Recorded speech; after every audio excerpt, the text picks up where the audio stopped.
Bom, vamos lá. Quem daqui conhece Perséfone e Deméter? Quem já ouviu falar?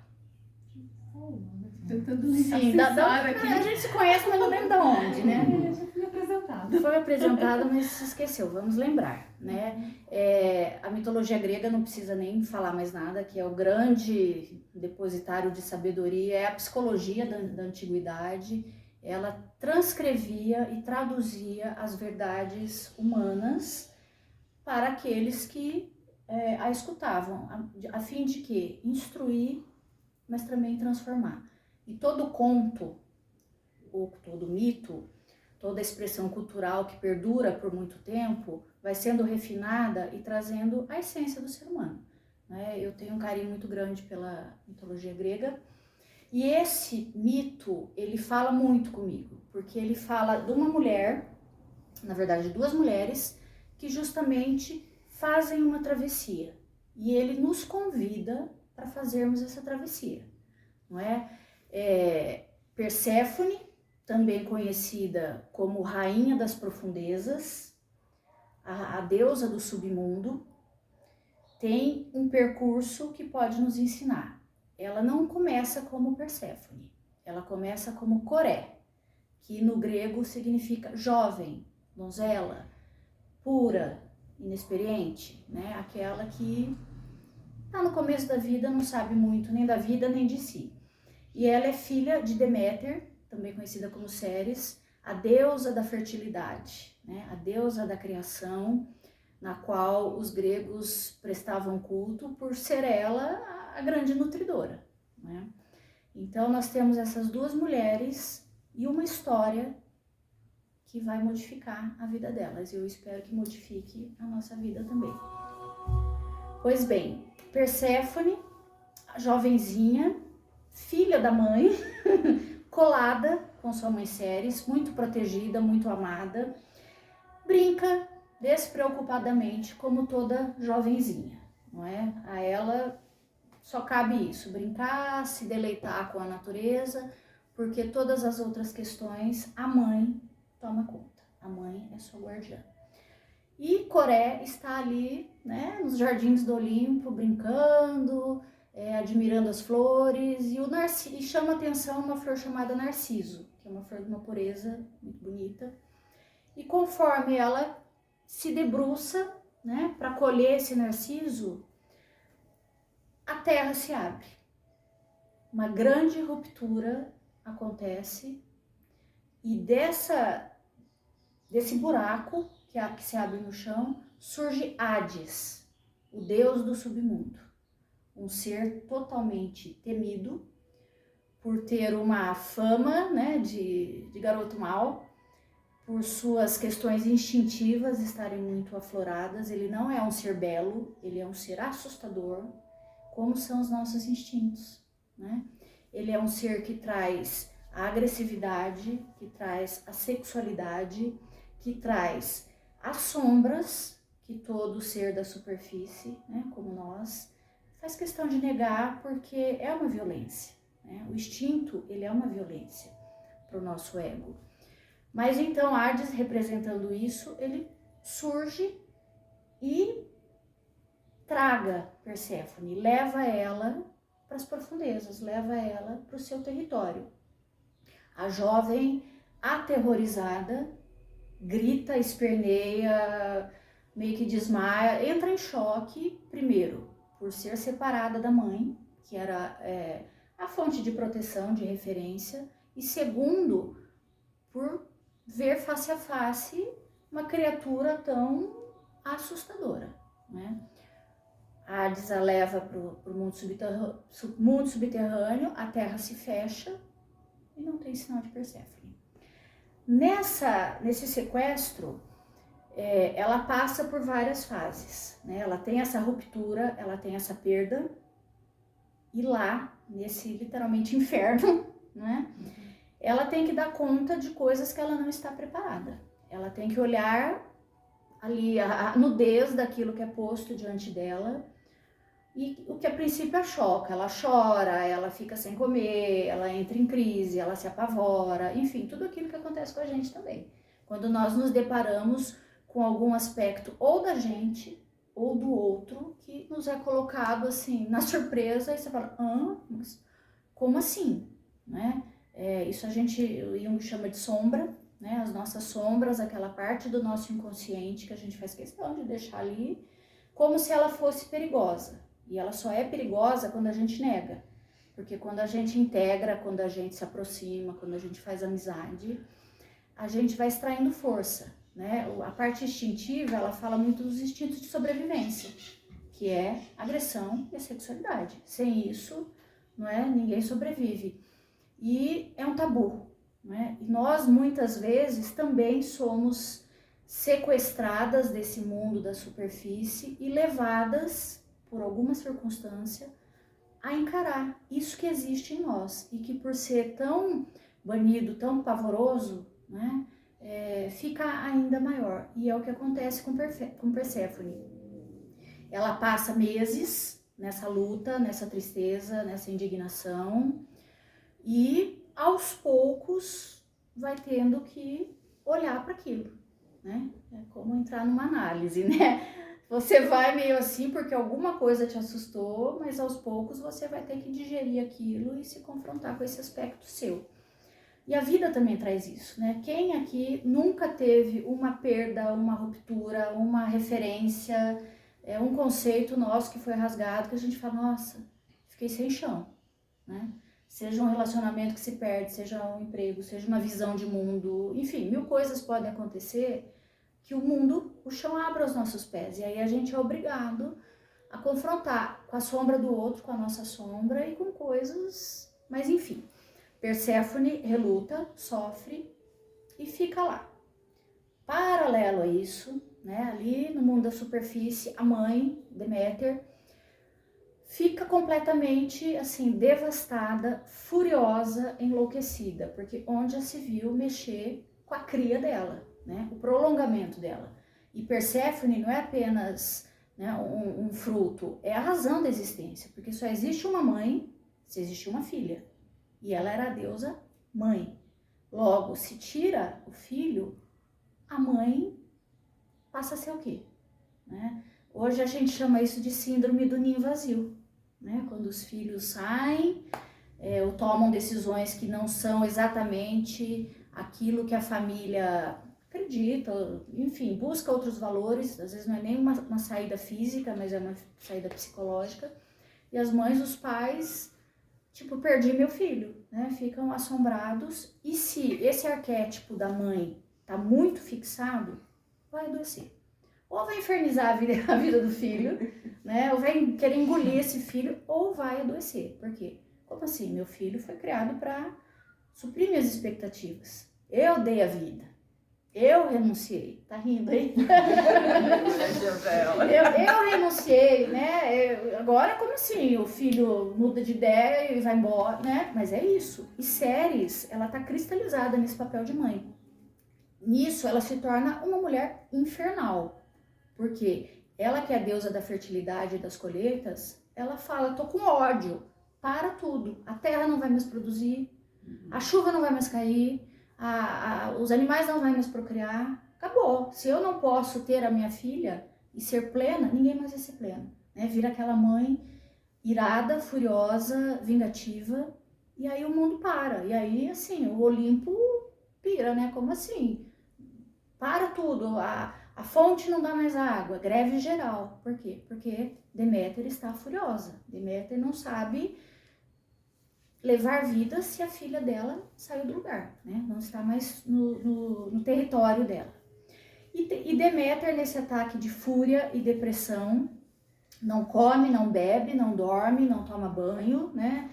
Deixa a divindade de lado e começa a peregrinar, assim, loucamente por terras longínquas e no desespero, até que ela encontra uma criança que está com algumas amas e ela se oferece para ser mãe de criação, para ser babá, né? Ou seja, ela perde uma filha, mas ela não larga o osso, não desiste, né? Esse instinto maternal dela é tão grande que mesmo nessa insanidade ela ainda quer mantê-lo, né? E aí ela vai ser a babá do filho do rei e começa a cuidar dele como filho, faz lá uns rituais para torná-lo imortal, para que ele também pudesse ser um deus e acompanhá-la. Só que a mãe verdadeira chega e fala, para tudo, que esse filho é meu, enfim, né? Ela acaba sendo banida e cortam o barato dela.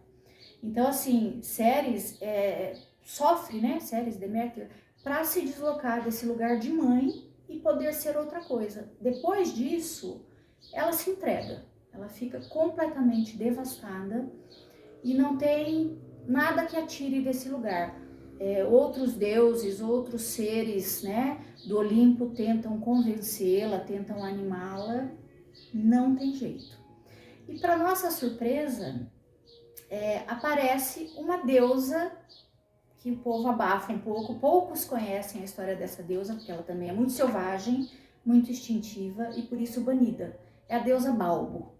Balbo vai até ela e se apresenta. E não é uma deusa comum, tá? É uma deusa, assim, muito sem pé nem cabeça, literalmente. Porque ela não tem cabeça e não tem pernas, né? Mas então, como é que ela se comunica, né? Ela enxerga o mundo com os mamilos. Você imagina? Sensibilidade, né, que a gente tem. E essa deusa enxerga o mundo através dessa sensibilidade que ela tem, de uma outra maneira. E essa deusa, além disso, ela não tem boca. E como é que ela fala? Né? Ela fala com a vulva. Né? Vocês imaginam que situação, né? A mãe lá, toda deusa santa, glorificada, né? Por essa ternura das mães, olha e fala, oi, como assim, né? Esse par de mamilo tá me olhando e essa vulva tá conversando comigo. E não só conversando, porque ela é uma deusa obscena. Então, ela fala, assim, ela abre a cachoeira do besterol, da pornografia, ela fala de coisas, assim, que ninguém ousava falar. Eu sempre que falo de Balbo, eu lembro da Dercy Gonçalves, vocês lembram? Que só falava, né? É a Balbo encarnada, né? Que só fala de sacanagem, que só fala de besteira, que dá risada, que é escrachada, sai daquele pedestal, né, da santíssima maternidade, que a gente também romantiza muito, né? A mãe, aquela... Não, Balbo chuta o balde. E mais ainda, Balbo dança, né? E a dança da Balbo é uma dança que remete ao ato sexual. É uma fanqueira, né? Você imagina a Balbo, né?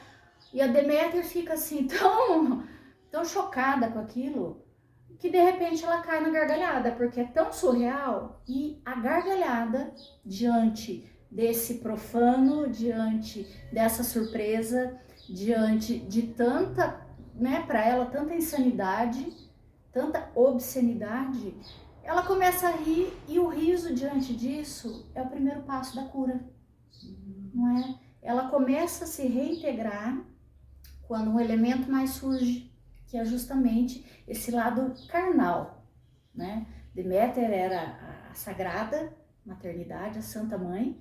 De repente, através de Balbo, ela integra esse aspecto mais selvagem, instintivo, que muitas de nós nega também, né? E aí ela ganha forças para continuar a peregrinação, para continuar a busca, né? Ela toma um fôlego, então Balbo tem esse papel de salvadora.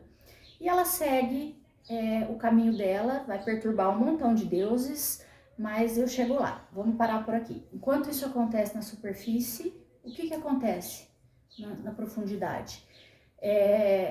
Coré, né, já se apaziguou com as sombras, já entendeu que existe o mundo da superfície, mas que também existe o mundo subterrâneo, já começa a olhar essas coisas em si e não se choca mais.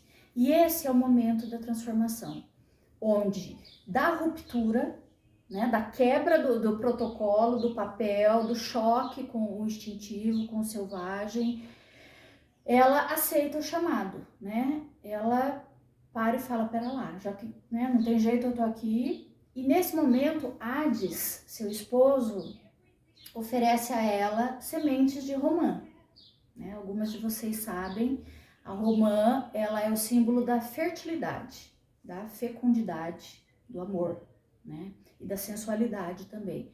Porque dentro da romã, aquela imensidão de grãos, né? É o que fertiliza a terra. As sementes da romã também falam das sementes do homem, do sêmen, né? E quando Hades oferece as suas sementes, Perséfone aceita, né? E ela come dessa semente, ela coloca para dentro de si parte daquele universo. Ela aceita, incorpora em si e passa a ser, a partir daí, uma cidadã das profundezas também. Ela não é mais só um ser da superfície, mas ela passa a ser cidadã do mundo subterrâneo. Por quê? Porque ela acolheu isso que fertiliza, né? Isso fertiliza ela, porque ela vai integrando outros aspectos e ela deixa para trás o pacto que ela tinha com a mãe de ser só a doce filhinha que sorri, agradece, que tem bons modos, né? Que cumpre a expectativa, a típica boa moça, né? Ela, nesse momento, ela quebra esse pacto, porque ela aceita continuar sendo isso, mas integrar coisas muito mais densas à identidade dela. E aí sim, ela pode ser senhora de si, senhora do seu inconsciente, dona das suas ações, assumir o seu desejo, assumir o seu propósito, e ela passa a ser uma das divindades do Olimpo mais poderosas, porque a ela é dado o privilégio de conduzir as almas dos mortos até o mundo do além. Por quê? Porque ela conhece a vida e a morte, ela conhece a luz e as sombras. Então só ela, entre todas as divindades, é capaz de transitar entre os vivos e os mortos. Ela ajuda Hércules quando ele tem que fazer os trabalhos dele. Enfim, ela vira assim uma grande referência. Por quê? Porque ela tem essa sabedoria. Ela conhece a luz e a sombra, ela conhece a superfície, mas ela sabe lidar com os aspectos mais mórbidos, perigosos, né? Com naturalidade. Por quê? Porque ela aceitou o convite, né? Nessa ruptura, ela não ficou só esperneando, eu quero minha mãe, socorro, vou ficar com greve de colo. Não, ela aceita o chamado. Ela faz essa jornada e ela transcende aquele lugar de filhinha, né? Filhinha da mamãe. Do mundo da superfície, mãe dela já um pouco mais integrada, recorre a Zeus, que por sinal é pai da Perséfone, né? Para que ele faça alguma coisa para trazer a filha de volta, porque ela falou, a terra não vai produzir se eu não tiver minha filha de novo, né? Ela é categórica. E aí Zeus se junta lá e faz, né, uma reunião e envia Hermes, o deus mensageiro, para trazer Perséfone para a superfície. E Hermes vai, né? Tira Perséfone, só que tinha regras no Olimpo. A pessoa só poderia sair do mundo das profundezas e voltar para a superfície se ela não tivesse ingerido nada lá, se ela tivesse ficado com a boca virgem, vamos dizer assim, né? E aí Deméter já chega e fala, filha, né? Como é que foi, né? Aconteceu alguma coisa lá, né? Você comeu alguma coisa, tipo... Como é que tá a sua situação? Você voltou igual você foi, né? Muitas mães já perguntaram isso, né? Você voltou do jeito que você foi, né? Tá faltando alguma coisa? E aí, Deméter, a Perséfone dá uma... Então, mas aí ela fala pra mãe, ela fala, olha mãe, eu comi sim. Eu comi as sementes da romã que Hades me deu. E ela vê na cara de Deméter a decepção, né? Diante desse tabu. E aí ela fala, mas eu fui obrigada, tá? Né? Então, tipo assim, eu não fiz por vontade, eu fui obrigada, né? Pra tentar apaziguar a mãe, mas ela não foi obrigada, né? Ela consentiu porque ela sentiu que ela precisava dar esse passo. Então, nessa hora, Deméter entende que a filha nunca mais voltaria a ser aquela filhinha da superfície. E fazem um acordo, a partir daí, que Perséfone então ficaria 2/3 do ano no mundo das superfícies, né, ao lado da mãe, indo em festinha de família, né, trabalhando, cumprindo o protocolo de boa moça, porque ela continuava, mas 1/3 ela iria para o submundo, onde ela estaria com Hades, onde ela alimentaria esse aspecto profundo, sombrio e da mulher que sabe. E isso vem o mito das estações, né? Os gregos dizem que o inverno, quando nada é produzido, é porque Perséfone está com o marido. E quando ela sobe para estar com a mãe, ali no mundo da superfície, tudo bem, tá tudo certo, tá tudo no controle, tudo na perspectiva. E eles usam isso para explicar, né? E esse mito, ele é, assim, transformador se a gente se deixar transformar, porque ele fala da passagem da donzela, não é? Da criança, né? Quantos de nós, adultos, ainda não somos crianças, né, psiquicamente? Porque não aguentamos encarar algumas coisas e transgredir, né, a minha palavra, e transgredir os tabus e ser rebelde, ser selvagem, né, como Eva, que foi lá e colheu o fruto do conhecimento do bem e do mal. É dessa transgressão que se trata, a transgressão que é necessária para evoluir, para a gente integrar. E ele fala disso, esse mito, né, da menina que encara as próprias trevas, né, e vem como senhora, não mais a filhinha, e também da mãe, não é? Que se deixa quebrar, que sai um momento desse papel da santa inabalável, protetora, nutridora, mas que se dá a permissão para viver um pouco aí os prazeres carnais, a sexualidade, essas coisas que a gente fala, ai, que gente baixa, né? Essas coisas mais primitivas, que não tem nada a ver com a mãe, né? Mas Ceres, ao integrar por um momento esse aspecto nela e sair desse degrau mesmo, desse patamar, desse altar, ela começa a se curar. Então são esses dois movimentos que nós, mulheres, somos convocadas. Sim ou sim, somos convocadas para dar um passo além. Se a gente vai responder se fixando, adoecendo, lamentando, se irando, deprimindo, né? Acontece, adoecendo é uma coisa, mas também somos chamadas, e nós estamos aqui hoje para fazer esse convite para ir além e fazer dessas rupturas um sim para os tabus e os nãos que nós recebemos, né? Para que a gente possa alcançar algo muito mais profundo e nos tornarmos senhoras de nós mesmos, senhoras do nosso inconsciente, senhoras da nossa vida. E é o convite que a gente está fazendo aqui para vocês, para nós mesmas, né? Para que a gente possa adentrar os nossos subterrâneos e transgredir e dizer, se possível, eu quero, eu vou entrar em contato com esse lado feminino selvagem, que é dono de si. Então, vamos trabalhar agora. Vamos para ação.